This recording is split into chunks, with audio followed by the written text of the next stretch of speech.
బ్రాహ్మణులకు శుభవార్త.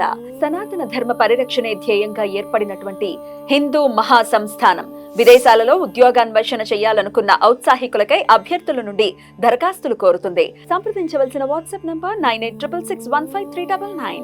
నమస్తే, వెల్కమ్ టు అవర్ ఛానల్. నేను పద్మిని. ప్రస్తుతంతో పాటు ప్రముఖ ఆధ్యాత్మికవేత్త, నారీసేన ఫౌండర్, దత్త ఉపాసకురాలు శ్రీమతి లతా దత్త గారు మనతో పాటు ఉన్నారు. మాట్లాడదాం. నమస్తే అక్క. నమస్తే రా. జయ గురుదత్త. జయ గురుదత్త అక్క. అక్క, దత్త సాంప్రదాయం అనే మాట వింటూ ఉంటాం. మేము దత్త సాంప్రదాయం పాటిస్తాం. అసలు ఏంటి దత్త సాంప్రదాయం అంటే? అసలు ఎప్పటి నుంచి అడగాలనుకుంటున్నాను, చెప్తారా?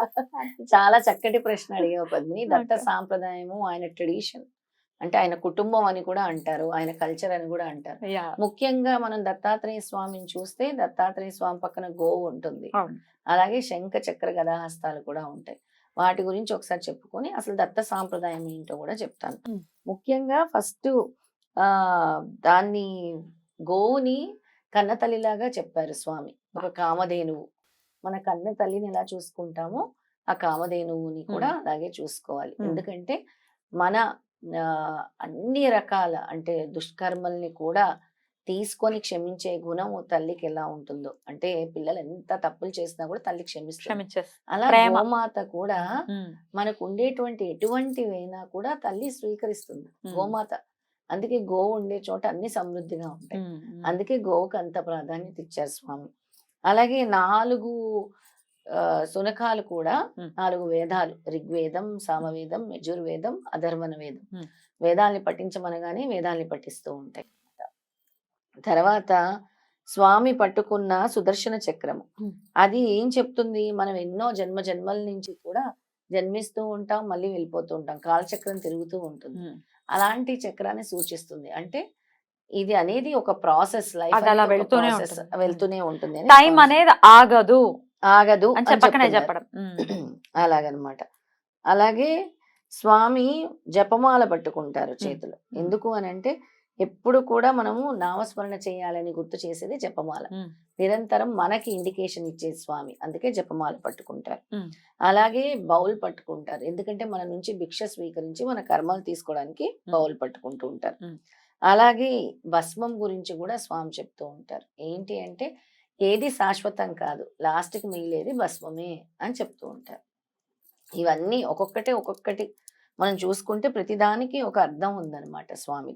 ఇవన్నీ పక్కన పెడితే పద్మిని, నువ్వు అడిగావు కదా అసలు ఏంటి దత్త సాంప్రదాయం అంటే, దత్తాత్రేయ స్వామి ఆది గురువులకే గురువు. కానీ ఏ రోజు కూడా దత్తాత్రేయ స్వామి నాకు తెలుసు అని గర్వించలేదు. 24 పశుపక్షాదుల నుంచి, అంటే 24 గురువులు దగ్గర నుంచి నేర్చుకున్నారు.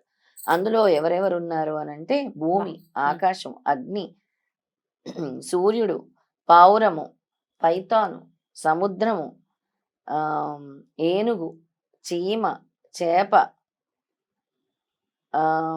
తర్వాత చిన్న పిల్లవాడు, వేష, క్యాటర్పిల్లరు, స్పైడరు, డీరు, తేనెటీగ, ఒకటి కాదు ఇలా 24 నుంచి ఒక్కొక్కటి నేర్చుకున్నారు స్వామి. అంటే ఒక్కొక్క తత్వాన్ని మనకి సూచిస్తున్నారు. ఆయన నేర్చుకోవడం కాదు, ఆయన ఆది గురు, ఆయనకు అన్నీ తెలుసు. కానీ దీని నుంచి నువ్వు ఇది నేర్చుకో, దీని నుంచి నువ్వు ఇది నేర్చుకో, భూమి నుంచి నువ్వు ఓపిక నేర్చుకో, అలా ఒక్కొక్క దాని నుంచి ఒక్కొక్కటి నేర్చుకో అంటున్నారు. దత్త సాంప్రదాయము అని అంటే అష్టాంగ యోగాలు గురించి చెప్పారు స్వామి. అది దత్త సాంప్రదాయం. అష్టాంగ యోగాలు అని అంటే ముందుగా స్వామి చెప్పింది యమ. యమ అంటే ఎవరిని చంపకూడదు, నాన్ కిల్లింగ్, ఎవరిని చంపకూడదు, నిజాయితీగా ఉండాలి, ఒకరి విషయాలు అపహరించకూడదు, అలాగే ఒకరి దగ్గర నుంచి ఏమీ అపహరించకూడదు.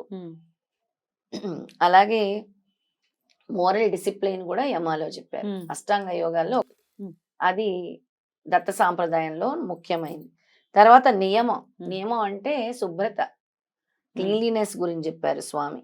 అలాగే చదువు, ఎప్పటికీ కూడా నువ్వు నేర్చుకుంటూనే ఉండాలి, చదువుతూనే ఉండాలి, స్వామి గురించి తెలుసుకుంటూనే ఉండాలి, ఆ ధ్యాస పెడుతూనే ఉండాలి.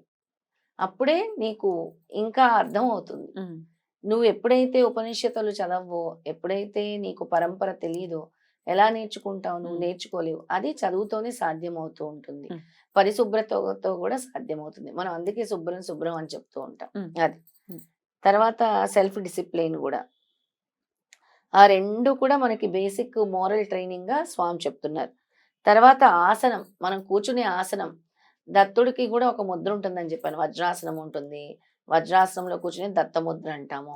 అలాగే మామూలుగా పద్మాసనంలో కూడా కూర్చోవచ్చు. అలాగే క్రియా యోగా గురించి కూడా చెప్పేటప్పుడు కూడా స్వామి ఆసనాల గురించి చెప్పారు. నువ్వు కూర్చొని ధ్యానం చేసేటప్పుడు కూడా నీ పోస్చర్ ఇంపార్టెంట్ అని చెప్తూ ఉంటారు. అది కూడా దత్త సాంప్రదాయంలో ఒక భాగం. తర్వాత ప్రాణాయామాలు. ప్రాణాయామాలు తెలుసు కదా, మనం తీసుకుంటున్న ఊపిరి నుంచి దాన్ని అబ్జర్వ్ చేయటం. అంటే నువ్వు పీల్చే గాలిని మీద, శ్వాస మీద ధ్యాస అంటాం. దాన్నే ప్రాణాయామం. ఆ ప్రాణాయామం కూడా చెయ్యాలి అని చెప్తారు భక్తితో పాటు. తర్వాత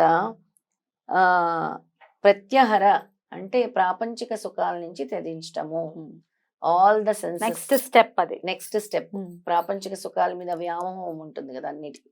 అలా ఉండాలి. అది కావాలి, ఇది కావాలి, అన్నిటిని వదిలేసుకోగలగడం. అంటే అప్పుడే నీ సెన్సెస్ అనేవి కంట్రోల్లో ఉంటాయి కదా. అది. తర్వాత ధారణ, కాన్సన్ట్రేషన్, విపరీతమైన కాన్సన్ట్రేషన్, ధ్యాస, ధ్యానం మీద ధ్యాస అంటాం కదా, అది ఇంపార్టెంట్. భగవంతుడి మీద ధ్యాస పెట్టడం, దాన్నే కాన్సన్ట్రేషన్. స్వామిని పట్టుకున్నావు, స్వామి మీద ధ్యాస లేకపోతే నువ్వు ఎలా సాధిస్తావు? దత్త సాంప్రదాయంలో అది చాలా ఇంపార్టెంట్. తర్వాత సమాధి స్థితి, అప్పుడే నీకు ఆత్మ సాక్షాత్కారం అవుతుంది. అది లాస్ట్ దత్త సాంప్రదాయం. సమాధి స్థితికి చేరి ఇంకా వాళ్ళు చాలా అంటే వేరే వేరే మైండ్కి వెళ్తారు, సబ్ కాన్షియస్ మైండ్కి వెళ్తారు. వెళ్ళి they will reach the astral bodies. అది లాస్ట్ స్టేజ్ అన్నమాట. ఇదంతా కూడా దత్త సాంప్రదాయంలోని భాగమే. ఆయన చెప్పింది క్రియాయోగం చెప్పారు దత్తాత్రేయ స్వామి. మనకి 24 గురువుల గురించి చెప్పారు, నేర్చుకోమని చెప్పారు. దత్త సాంప్రదాయంలో చెప్పింది ముఖ్యంగా ప్రతి ఒక్కరి నుంచి ఆయన చెప్తున్నది, ఒకరు వాళ్ళ గురించి వాళ్ళు తెలుసుకోవాలి పూర్తిగా. వాళ్ళల్లో మార్పు రానంత వరకు నువ్వు ఎన్ని చేసినా ప్రయోజనం లేదని స్వామి చెప్తున్నారు అనమాట. అలాగే వాళ్ళకి, భగవంతుడికి, గురువుకి, శిష్యుడికి మధ్య ఉన్న రిలేషన్షిప్ అనేది తెలుసుకోవాలి అని స్వామి సూచిస్తున్నారు దత్త సాంప్రదాయంలో. అవధూత పరంపర ఇదంతా కూడా. అవధూతలు, గురువులు, వాళ్ళందరినీ కూడా గౌరవించటము, గురు పరంపర గురించి నలుగురికి తెలియపరచటము, దాన్నే దత్త సాంప్రదాయం అని అంటారు అనమాట. అవధూత పరంపర నుంచి వచ్చారు. అలాగే నీ యొక్క ముఖ్యమైన విజన్ ఏంటి? నువ్వు నీ అహంకారాన్ని ఛేదించాలనుకుంటున్నావా, లేదా భగవంతుడిని శరణు వేడదాం అనుకుంటున్నావా, ఆత్మ సాక్షాత్కారం పొందుదాం అనుకుంటున్నావా, లేదా నీ సంసార సాగరాన్ని దాటాలనుకుంటున్నావా అనేది కూడా ఒక క్లారిటీ నువ్వు తెచ్చుకోవాలి అని స్వామి సూచిస్తున్నారు.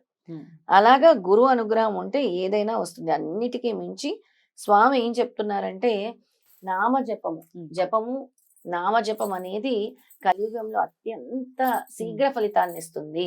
నిరంతరం నామజపం అనేది అలవాటు చేసుకోవాలి నెక్స్ట్ లెవెల్కి వెళ్ళాలంటే. ఇవన్నీ కూడా అర్థం అవ్వాలంటే అసలు ఫస్ట్ ముందు నామం పట్టుకోవాలి. ఫస్ట్ నామాన్నే పట్టుకోవాలి. ఎలా పట్టుకోవాలి మరి నామం అంటే? ఇప్పుడు దిగంబర నామం ఉంది కదా పద్మిని. దిగంబర దిగంబర శ్రీపాద వల్లభ దిగంబర, శ్రీపాద శ్రీవల్లభ దిగంబర అనేది ముందు ఒక అరగంట ప్రాక్టీస్ చేయడం మొదలు పెట్టండి. అలాగే కూర్చొని కళ్ళు మూసుకొని దిగంబర దిగంబర శ్రీపాద శ్రీవల్లభ దిగంబర, దిగంబర దిగంబర శ్రీపాద శ్రీవల్లభ దిగంబర, అలా ఒక నామాన్ని పట్టుకోండి. ఆ నామాన్నే మీరు రిపీటెడ్గా అంటే భగవంతుడిని పిలుస్తున్నారు మీరు.